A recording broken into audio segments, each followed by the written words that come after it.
My husband was murdered. He was just trying to keep them from taking Sean, and they just... It's okay.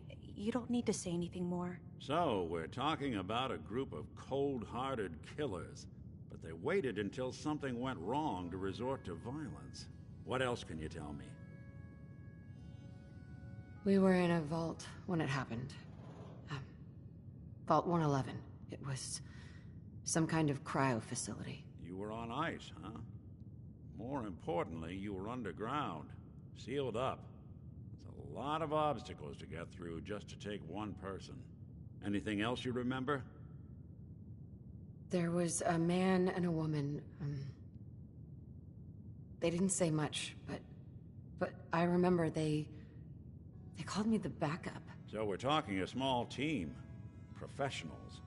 The kind that know to keep their lips tight when they're on the job. Not sure what the backup means, though. Anything else you remember? We're looking for my baby, Sean. He's less than a year old.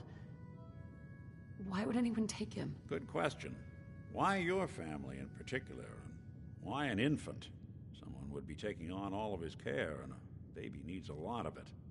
Well, that confirms it. This isn't a random kidnapping. Whoever took your kid had an agenda. There's a lot of groups in the Commonwealth that take people. Raiders, super mutants, the Gunners, and of course there's the Institute.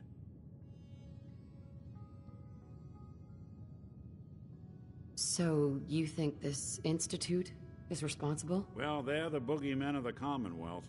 Something goes wrong, everyone blames them. Easy to see why. Those early model synths of theirs strip whole towns for parts, killing everything in their way. Then you got the newer models, good as human, that infiltrate cities and pull strings from the shadows. Worst of all, no one knows why they do it, what their plan is, or where they are. Not even me. And I'm a synth myself. A discarded prototype, anyway.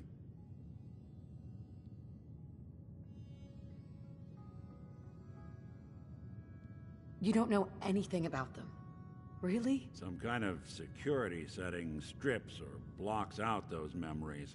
And it's not just me. Any synth that gets trashed, left behind, or escapes the Institute has the same problem. Probably some kind of failsafe. You're a prototype? As far as I know. Never seen any other synth like myself. There's the older ones that are dumb as rocks and all metal. And there's the newer ones that are almost human. I'm somewhere in between.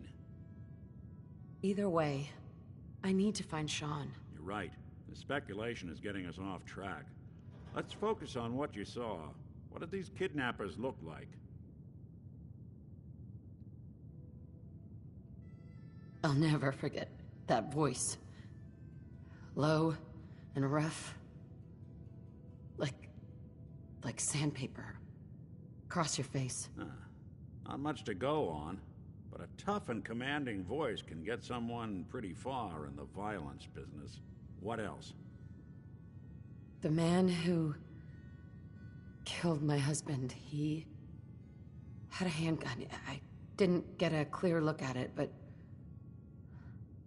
that sound. Could have been a large caliber revolver. Huh. I'm starting to get a clearer picture of the kind of man our perp is. Anything more you can tell me? One of them came right up to me. Bald head, scar across his left eye. Wait. It couldn't be. You didn't hear the name Kellogg at all, did you? I might have. Everything was foggy. It's way too big of a coincidence. Ellie, what notes do we have about the Kellogg case? The description matches.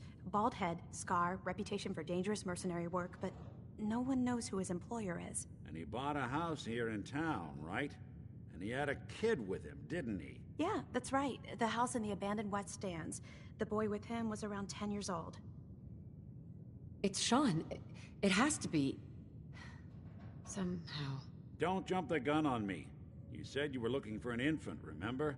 That's over 9 years difference by my count. Look, maybe he has a son of his own. Maybe it's someone else's kid. Either way, they both vanished a while back.